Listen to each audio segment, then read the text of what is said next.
Yeah, well, do we we're have just finals? waiting for the next. Yeah, we're waiting for the finals. Just working out that. Yeah, Drone did leave. They aren't here. YurGa takes 3rd place. That's a now, shame. I'd really like to see Andy play some more if he's still online. I don't know whether he's gone to bed or not, but it's a shame.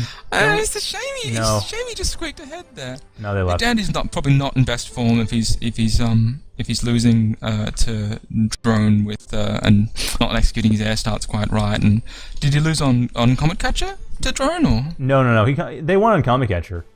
I mean, Drone... That was a good game, though. Yeah, it was a back-and-forth game. That was actually Drone... There was a couple times Drone almost got it. They just didn't quite... Let's see, that one was... You would hope, if any map... Oh, that was a double Dante one. Yeah, that was intense. Drone ended up building 2 Dantes to try to stop anything from getting in. And it didn't quite work. It was just Randy was coming in on each side with Scorchers, and Drone did not have the defenses in place, ever, to stop the Scorchers from coming in. So like 24 Scorchers on the west side, and then on the east side. And I mean, Randy had 2 light vehicle factories. 2 factories with 2 or 3 caretakers each. He'll build 3 or 4. He does this old school style play. Dave Walker does the same sort of thing. A lot of Slexer, what have you. A lot of the BA players. Because there's a slight in BA, there's a slight delay between when one unit starts and another one from one finishes. As you start pumping out units really fast, that starts to matter. And having a new factory to minimize the delay, because you have multiple factories. There's a point where the return on investment on pouring more build power into a factory, it doesn't work. And because he uses constructor assist a lot more, he's using more nanotowers, but traditionally you would use constructor assist and then just crowd the constructors around. This is what you did in TA. You just crowd the constructors around the factory until you can't fit any more constructors in, and you need a new factory. And often that would be the same factory. Which, I mean, there's something aesthetically pleasing to that, actually, that I sort of missed, that, you can have multiple factories, you can have them in more than one place. We have Amphibious units on we have Obsidian. Sorry. Godde's going for Amphib. Godde's going for Amphib. Google's going for sorry, the game started. Oh, yeah, the game started a little while ago. Not in. Oh. What was the command to disable the map marks again? I don't I have it bound to Control-Shift / personally. I think it's just... Show map marks, right? I think so. Show map mark 0? I'm not sure offhand. Anyway, so with that game, though, it was just... I think 0K does have that threshold around plus 100 or so. Like, if you're pumping in plus 80 or something into a factory, that's when you start to have the point where it dominates by stuff coming off the platform. I was actually mentioning that during the game. But this was at plus 50, not at plus 100 or plus 80. Yeah, so 0K, we made the choice a long time ago that, no, factories represent tech choices. Factories represent, you're switching your tech when you do that, so you want to be able to pump out of one factory a lot, and when you change factory, it's because you need different units, not because you need more factories. That's actually one of the things I very much like about this, is that it's centralized in a nice way, so you're worried more about, okay, where are my units on the map? Where's my position on the map? Your main base, it's important, but it's because... I don't know, it's sort of this nice central hub thing. I think it kind of fits with the somewhat ad hoc nature of you're starting out with this commander, that's what you have. You're building from there, as opposed to you're building an entire city for your commander. It's like, no, you're building this fire base. And that's it. I think that, it's interesting seeing that that element of sort of map control and of broad sort of across the map control. And we're seeing it. Watch for GoogleFrog Commander here. The Duck's going for the kill. I think they're going to get it too. With the riot cannon, I think when he sees the riot cannon, he's going to know he can't. Right. Ooh, but I think they could have. This is GoogleFrog doing again. No, he can take damage around the side. I don't think it's a good idea. He'll take too much damage with the riot cannon. It's too risky. If they spread out, he could probably spoof with buildings as well. Spoof some shots, and because Duck's so high alpha, it's true. 1 or 2 shots you miss, and you've lost. It's interesting, Godde just taking so much territory, though. It's because he's on the water like this. He can sit in the water, or he can just, swim around. It's a bit like Ravage with the spiders, where you can just sit in the water and come out and attack. You can see that Godde is naked expanding a little bit. No, not completely naked. Not naked. But he's sending constructors very far afield. That's not typical, though. On Onyx Cauldron, that's normal. People always send their constructors far afield. You have to, in order to get anything done.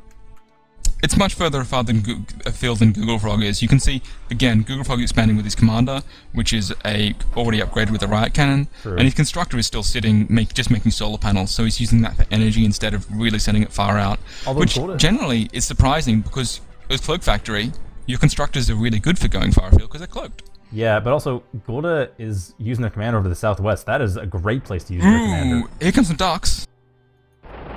Oh boy. This is not going to work at all. That was almost there, but those ducks got too close together. Their glaives just flanked them on all sides. They had no retreat points. Godde is really stalling on the energy, by the way. It doesn't really matter, but he has so much metal. They're actually at the they're at the +20 hump already. They haven't even hit any caretakers. They have a couple. They have some conches. They're building up a bit, but even then, I mean, the conches are +7.5 or -7.5, so that's something. But that's not going to use everything. You can see that GoogleFrog, he just has a lot less constructors, he's taking a lot less territory, a lot less metal, and because Godde is expanding out now, you can see he's making solar panels now around his things with his commander, because he needs to, because he really needs the energy. So he needs to slow down, he needs to stabilize, he needs to consolidate after that big expand, after having taken so much of the map with ducks, and he needs to defend against this glaive counterattack, and yeah, maybe stop GoogleFrog's own commander from pushing out and taking more territory. Yeah, because GoogleFrog's taken that southwest as well. Very, very interesting territory. Well, actually, it's the territory they want, but at the same time, Godde, wow, they almost lost a duck. Did not know that the commander was there, went too far forward, almost lost the duck. Barely survived that, but even then, ducks continuing along, gets rid of the radar at least, so GoogleFrog's a bit more in the dark. Doesn't really know what's going on. GoogleFrog is raiding. He has 4 glaives along the top. He really needs to take this out. It's naked. He can afford to, but the constructor's already pulling back, and that means he's only going to get rid of the metal extractors. Well, at this stage, he needs to do more. And they don't know what's there. They don't know what the defenses are, but that was actually the best place to do it. And GoogleFrog not paying attention in the northeast, instead paying attention. Where are they paying attention to? They're paying attention to their main base somewhat. Now again back at the northeast, left the glaives idle for a little bit too long, lost a couple of them in the process. Which is unfortunate. He's going to try and hide in the hills. That's not going to work. Not against ducks. Yeah, no, there's radar. Alright, Godde knows where they are, and... Let's have a look at metal waste graph at the end of the game. Yeah, Godde's going to have this big expand massive metal waste. Although admittedly, at this point, they've actually gotten their caretakers now. Godde's going to be able to explode from here. They have +30, and they have enough caretakers to use it. Yeah, he's never going to be trapped in this for long. There's a lot of glaives coming down the middle of the map, though, and this is, it's being intercepted by the ducks. Godde's on top of it. Yeah, and also, I think, although there's an air switch going to have a difficult time. GoogleFrog is going for an air switch. 40 seconds away, they have the caretaker helping out. It's a little bit tricky, though. They don't have enough resources to actually make it work. They're at +20, which is not the best time for an air switch. Very risky time for an air switch. Barely even that. Yeah.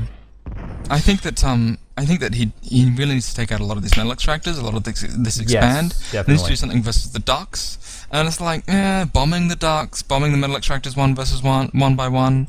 Maybe taking out the commander and using his own very heavy riot commander as part of that. You can see the commanders are coming to meet each other now. And Godde's commander is also riot commander. Riot cannon auto repair versus pure riot cannon. So GoogleFrog's commander at a disadvantage. Both of them also strike chassis. This is... and the defender... I'd be scared of those sifs.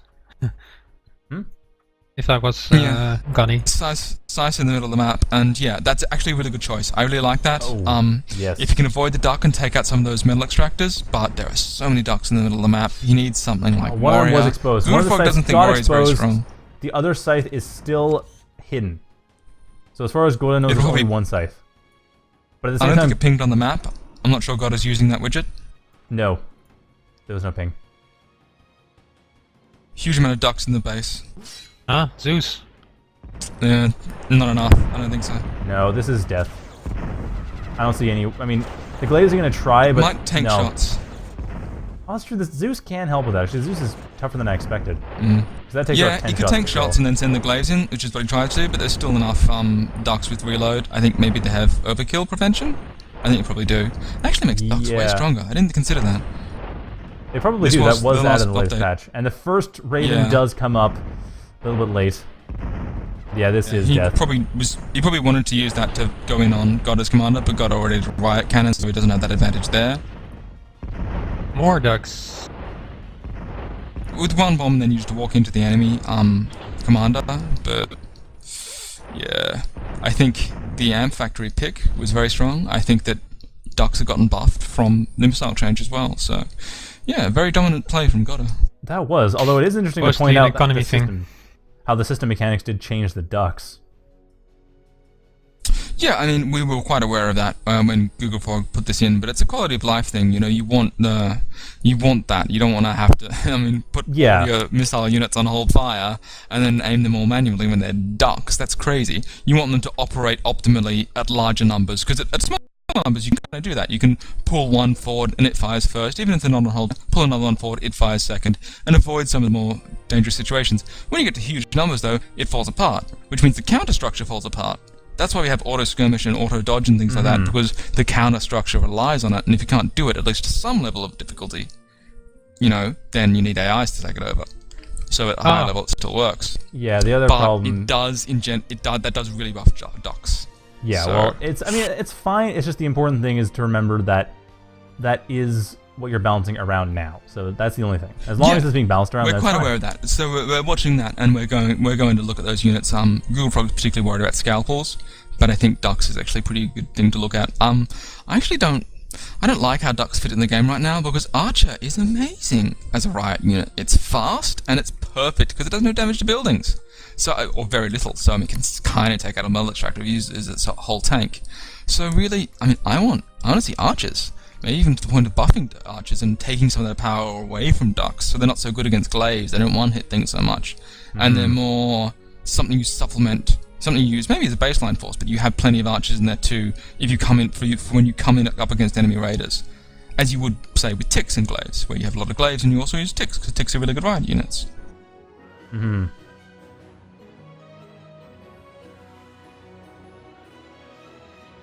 So yeah, interesting to see so many ducks rather than and sort of no archers and stuff there, and for Google to lose so powerfully against ducks on that map. But then again, you would expect ducks to be more amps to be more powerful in general on that map than others, because it has water. It's something you need to take into consideration. Yeah, although I'm not sure how much that really came up. I mean, most of the big battles were won on land. It's true. I mean, it's true, but just the fact you can cross over the water very early on. Godde got a very strong position with raiders. That's how he managed to naked expand. That's why he got so much more territory. Is that strong position? From there, he snowballed the economy, and he did that because he could just walk straight across the rivers with the ducks, which is slower than glaives. But you have that terrain advantage. You can get earlier. So I think it did matter, and I think it did snowball in the advantage there. Fair point. Well, anyway, now we're on Adamantine Mountain, which is something. That's a map I haven't seen in a while. Also, a really good map for gremlin scouting. Because you put one on the hill? Yep, put one on the hill, and then it becomes very difficult to figure out where they are.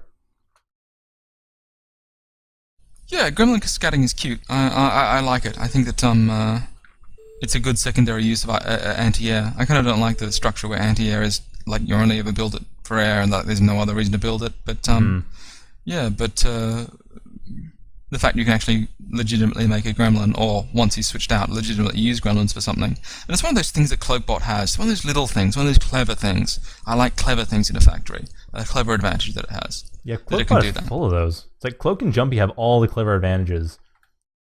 Although I think with Radar, Radar on the spiders is going to make some clever things too possible.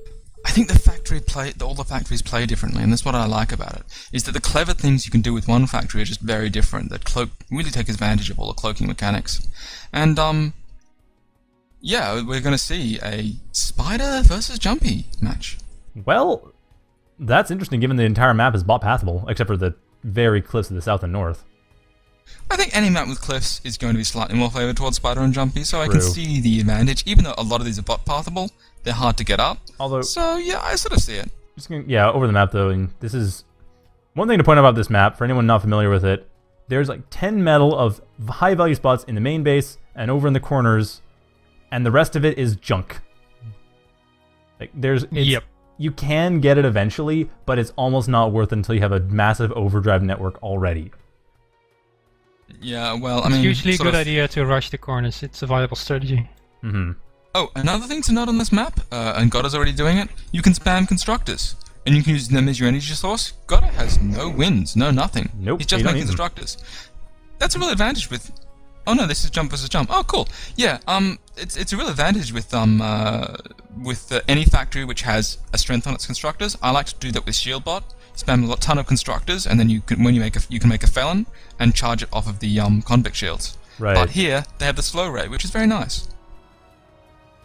And now Puppy versus Pyro, and Puppy's, well, advantages of surprise on the terrain. Puppies win. Otherwise, Pyros win. Yeah, it's a micro matchup, and Puppies can be devastating against Pyros. Very devastating. Pyro tried to jump away, didn't do much. When they're in mid-air, which is kind of weird. Yeah, whereas Pyros can. At that point. Yeah, but they're invulnerable. You cannot hit them anymore. Yeah. They're projectiles. They're technically projectiles. But they become a unit again. Yeah, they become a unit if they miss. Yeah, if they miss hit the ground, they transform back into a unit. But the Pyro is still vulnerable in the air, so it's definitely not worth jumping. Yeah, if you can put your Puppies in a good position, and he doesn't get to kite you and stuff, which is the matchup with a lot of raiders, but Puppies are just devastating against Pyros. They're practically the counter. But again, it comes down to micros. So many things do. Although Godde is taking the southwest very quickly, and the northeast as well, just setting up as best they can. So they are rapidly expanding. GoogleFrog, on the other hand, focused very much on getting their power infrastructure going, not focusing on reclaiming as much. They are reclaiming, just not as much. Yeah, Godde is running an entirely reclaim economy, which is very risky to do, because if you lose your constructors, if you need your build power for something else, you find yourself tanking very quickly. Unfortunately, lost it. Goes flying through the air. A little Pyro got killed while it was jumping and flew up. That's the second time this game. That's been happening a lot recently. But yeah, the other risk, of course, is that eventually you run out of power. You got to be very careful about knowing when to switch over to building static power structures. Yeah, it can be hard to balance. I think Godde might be able to pull it off. He's very good with his economic management. He's very good with everything, really. I mean, he's an incredible player. He's just so solid on so many fundamentals, on scouting, on anti-cheese. He really has few weaknesses. But he also studies the game a lot. He really looks into details. He knows how to use factories nobody ever used. I mean, this is why we made Spider, Jumpbot, things factory, because Godde played them, and Godde was good, and we're like, wow, that's a start factory? We should try and make that a start factory, you know? Maybe someone other than Godde can use it, and now we see matchups like this, which is very good to see. Yeah. Or we see people like Rymark who have become jump specialists because they can. And then, but yeah, there's Pyro coming in here for Godde, not being used for much. I mean, does Godde even have... Godde doesn't have much information about GoogleFrog's base. The reverse is also true. Neither player has really scouted out their opponent as well as I'm sure they'd like to. GoogleFrog's commander over the northeast side of the map. Commander, but I think I'm not sure that's pretty threatened. Took out a couple turrets, it's nice.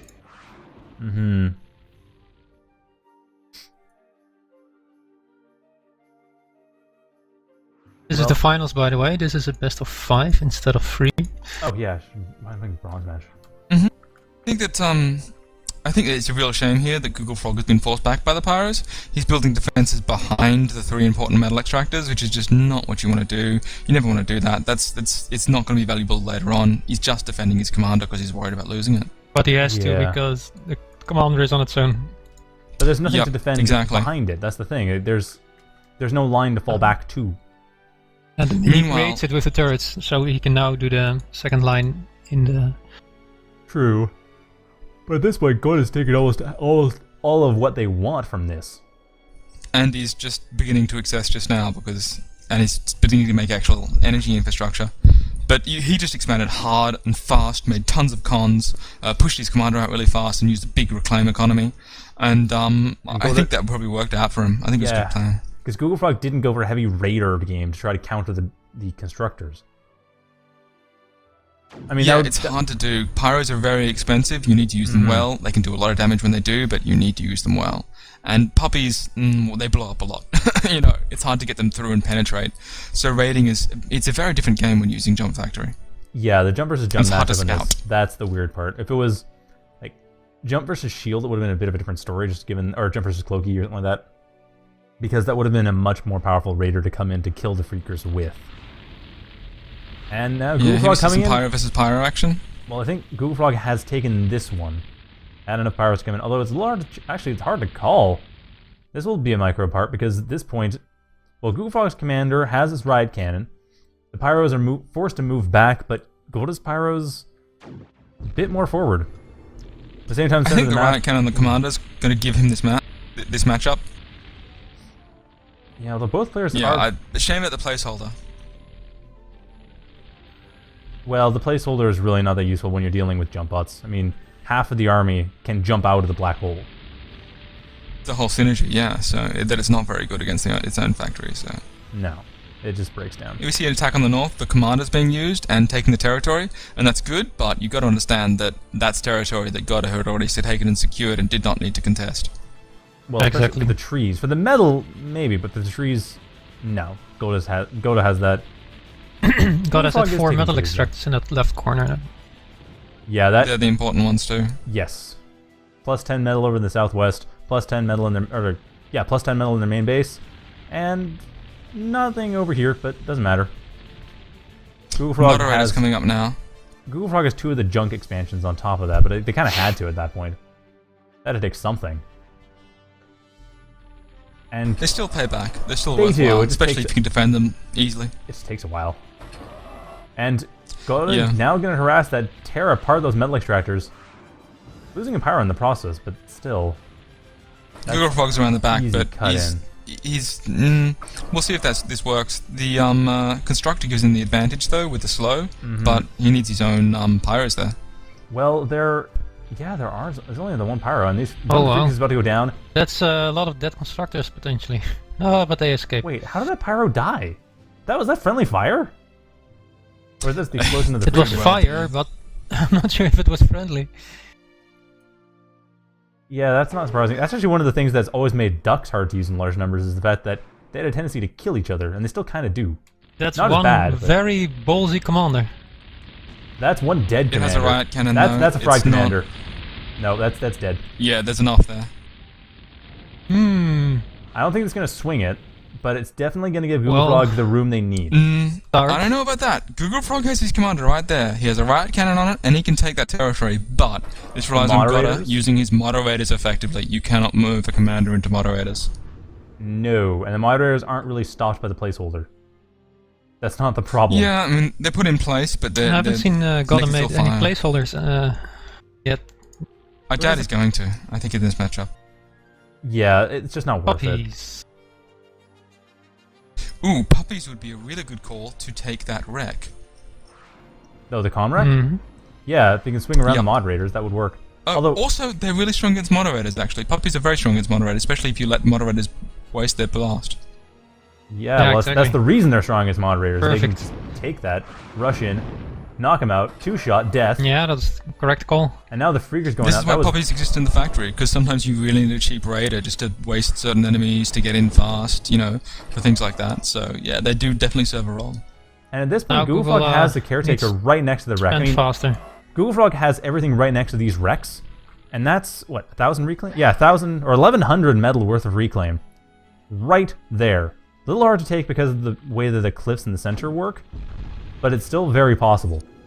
If GoogleFrog takes it, I think he can turn it around. Problems with energy, though. GoogleFrog doesn't have enough energy. If he sent his commander in there to take the other commander wreck, he wouldn't be able to spend it.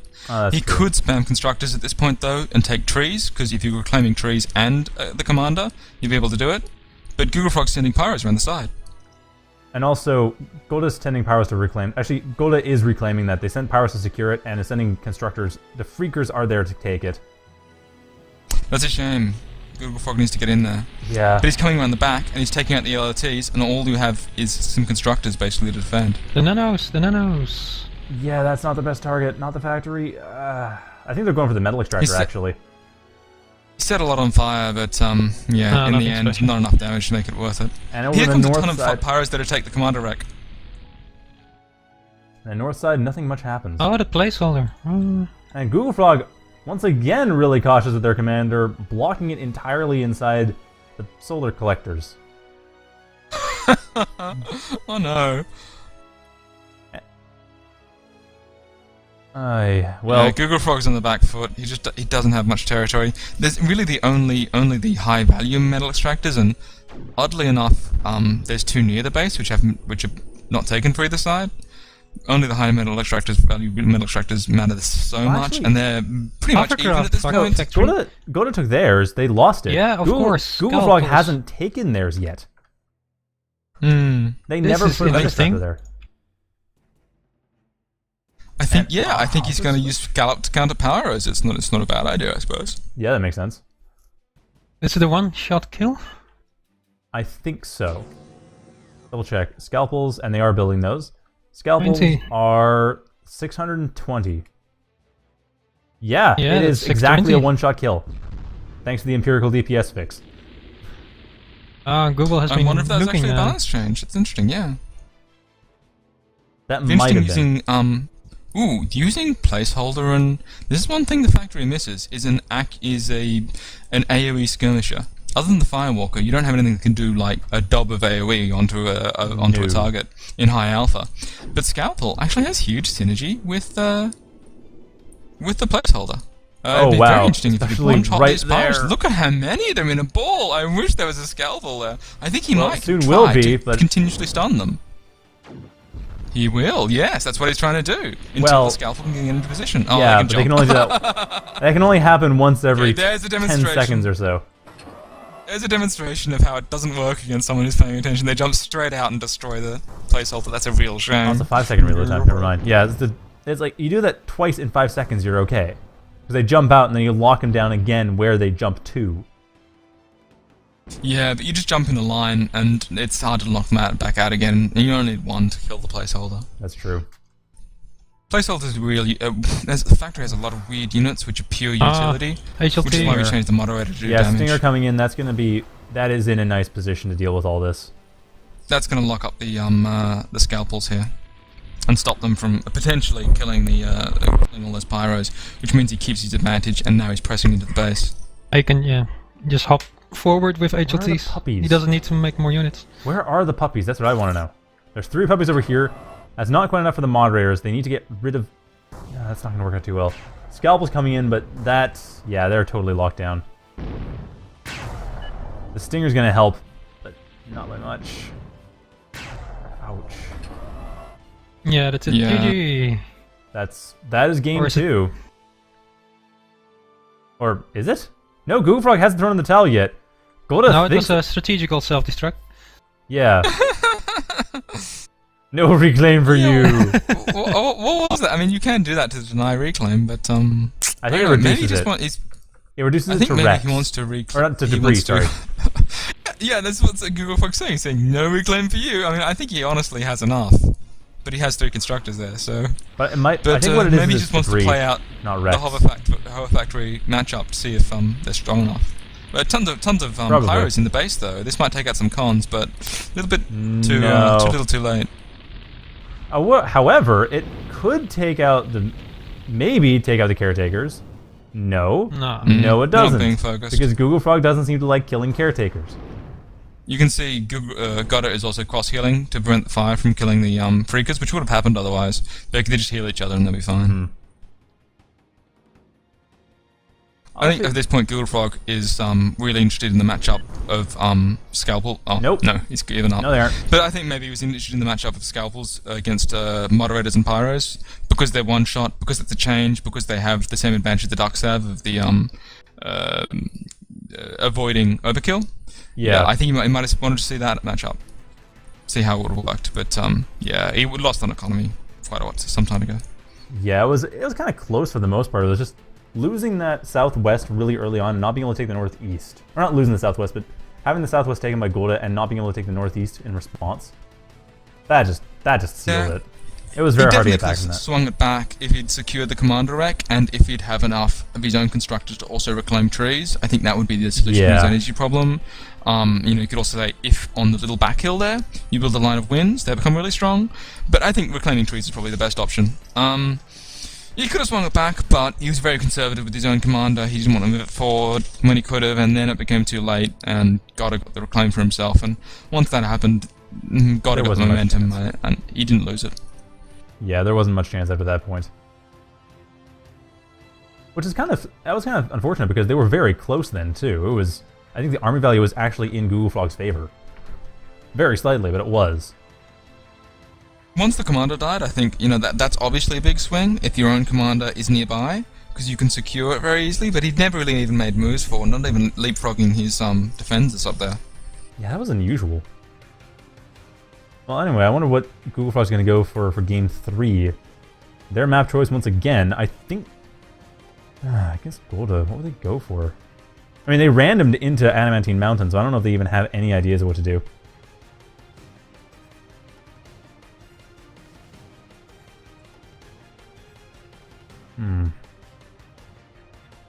Last game, 2-0. Potentially, yeah. It's match point for Godde. I want GoogleFrog to take at least one game.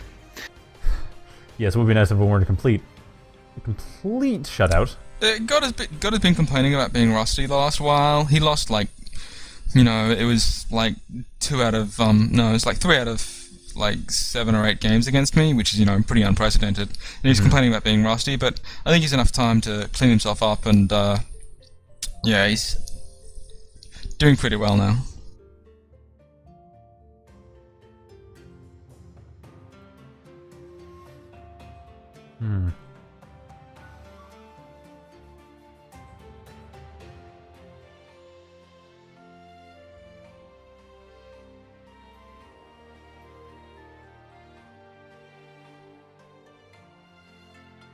Well, hopefully GoogleFrog next map. Yeah, GoogleFrog, choose the next map.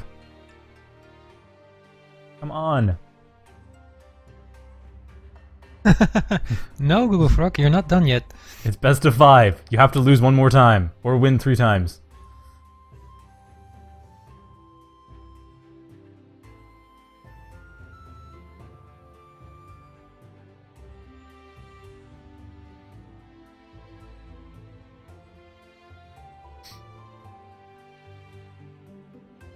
Let's see if GoogleFrog can go for the run back. I don't know, but maybe. They have the chance. Lava oh, okay, they are very random. Why is Lava High Ground still featured? It's funny for FFAs, but it doesn't even have the start locations correct.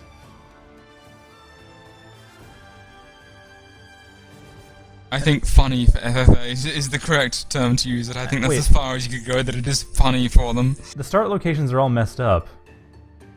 The fact you have terraform on that map makes it... it was silly to begin with, but the terraform makes it very silly, because it's very easy to make a hole down into the lava. Okay, starts are now fixed again. Oh, we've got another one. Yeah. Yay! Whoa, what the heck is that 4 doing in the corner? Oh, whatever, the others are fine. Mirroring the 3. There's no 3 in the other corner. There's a chance you might see another attempt at Jumpstart on this map. Yeah, this is actually a very common map for Jumpstart. Iced Coffee, this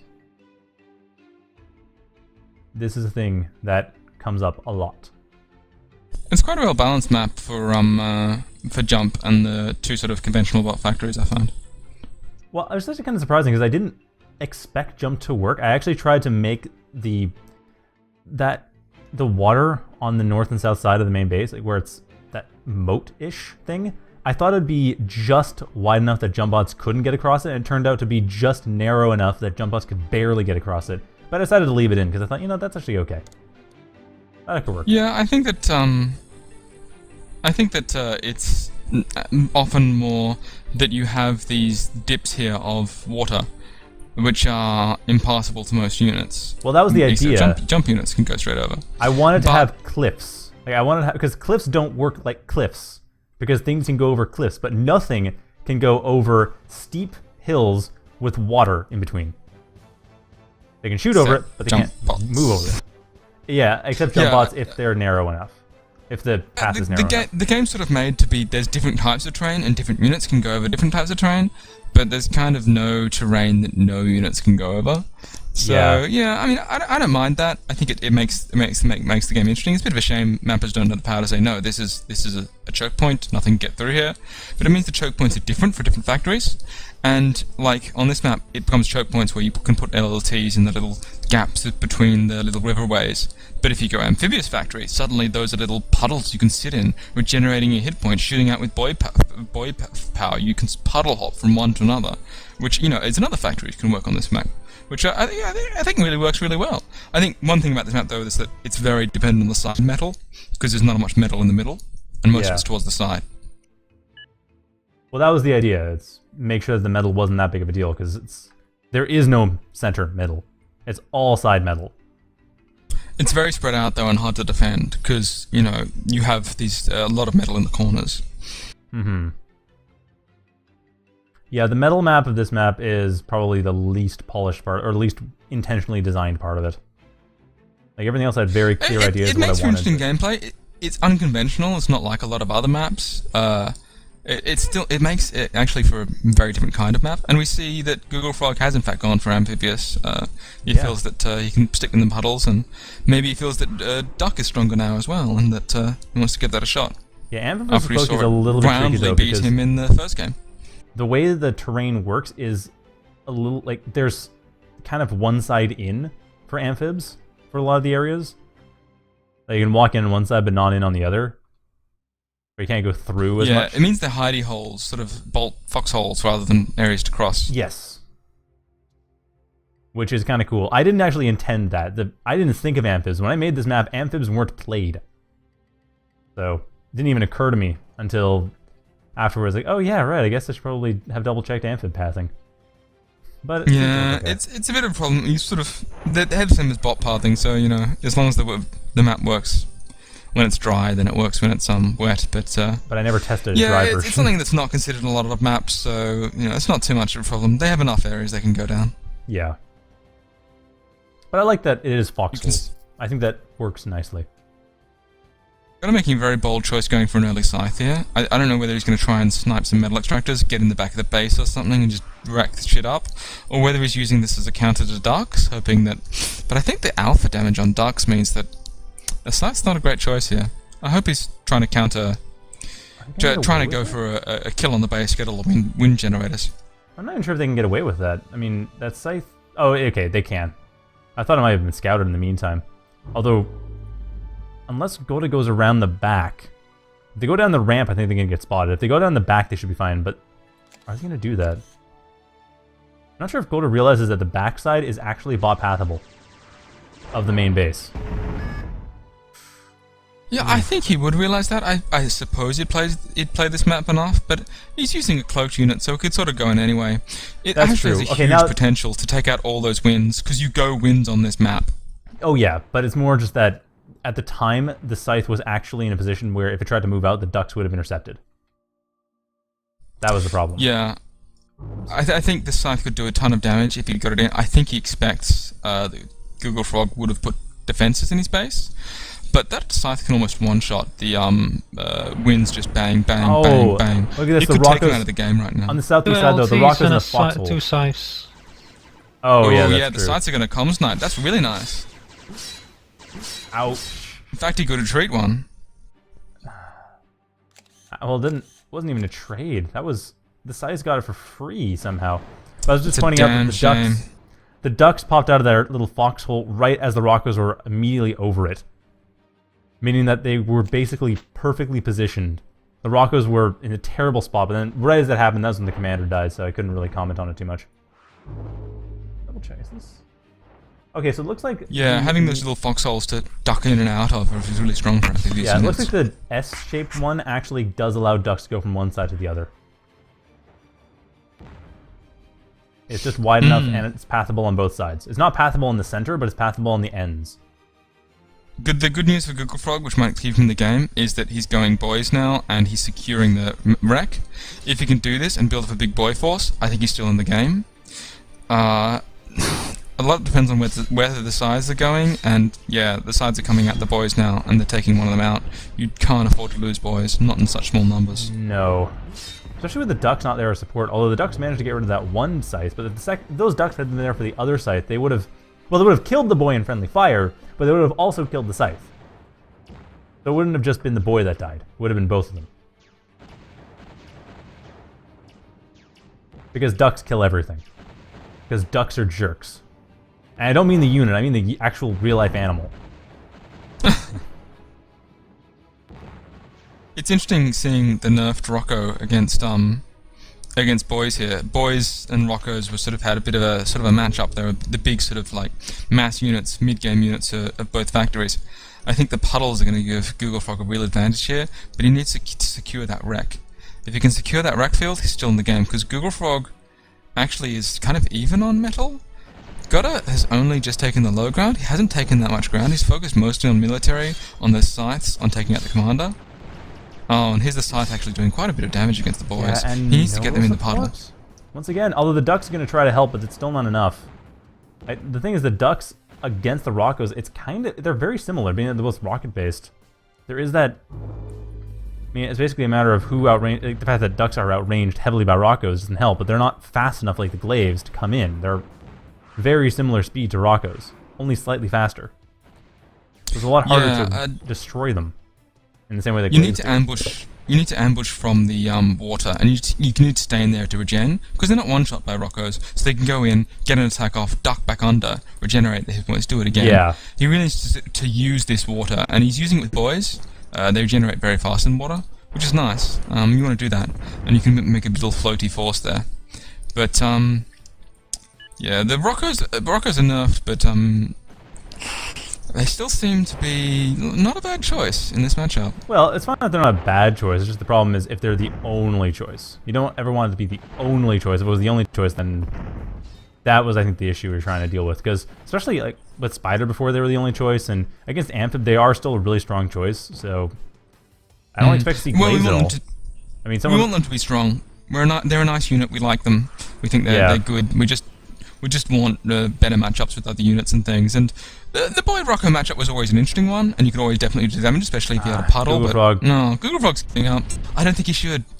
I think he thinks that Godde has the two corners, the two sets of metal extractors in the corners, and I don't think he knew how.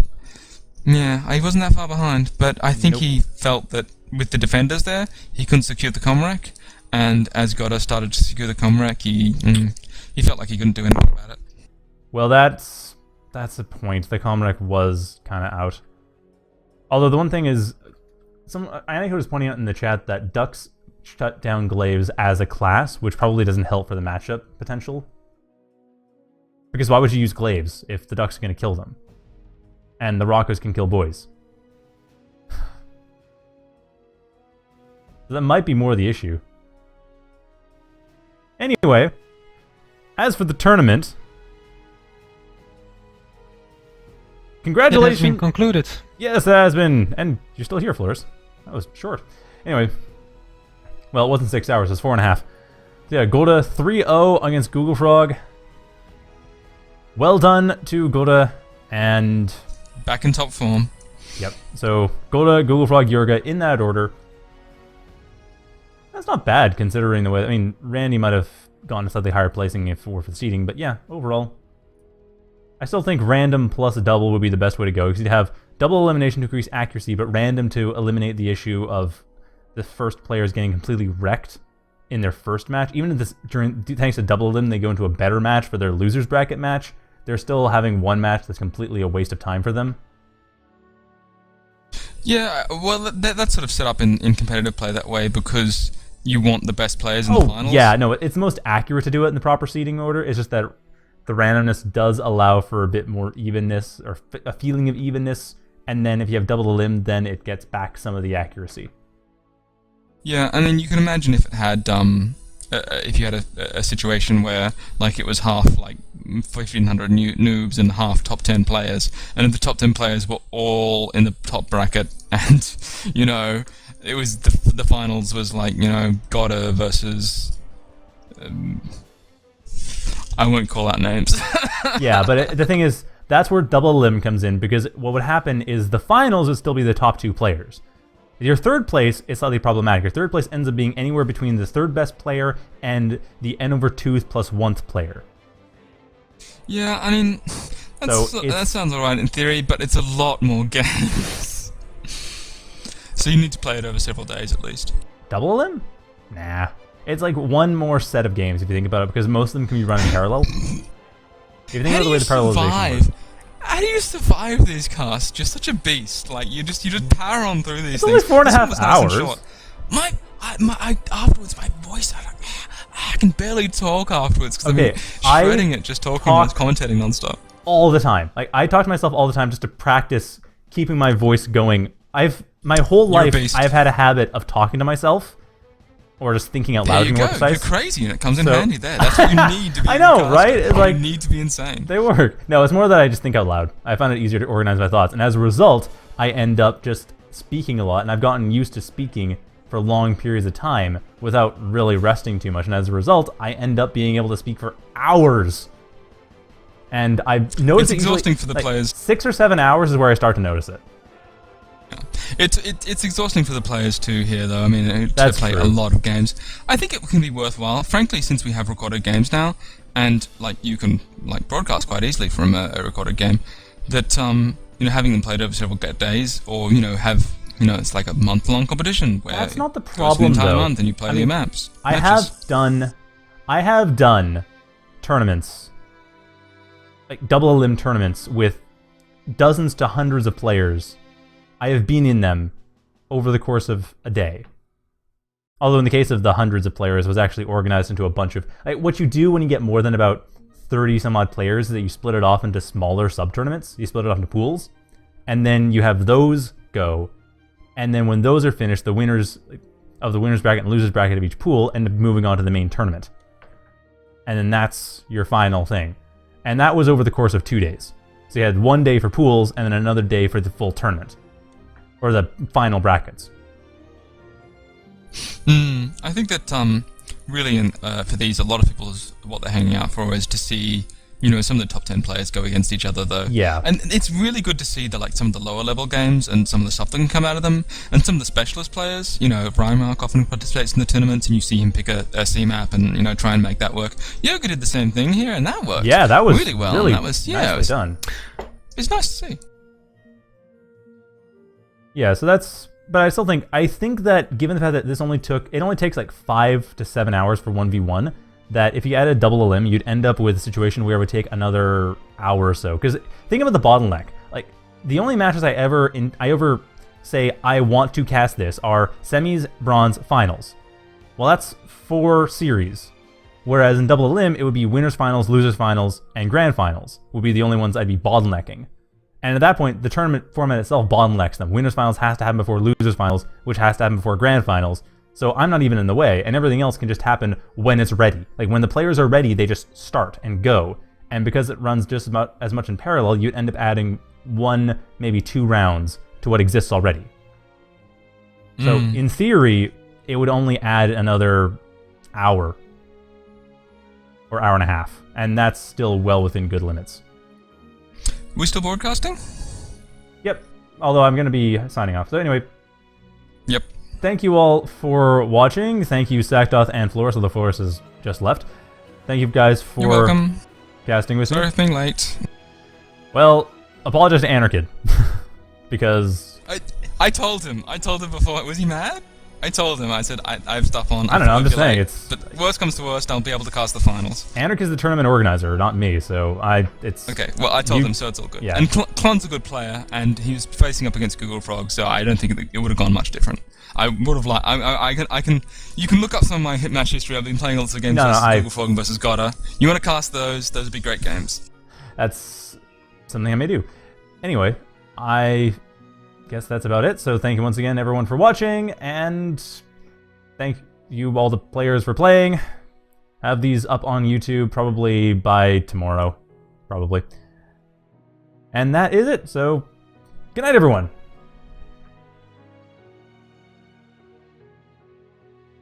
Hooray!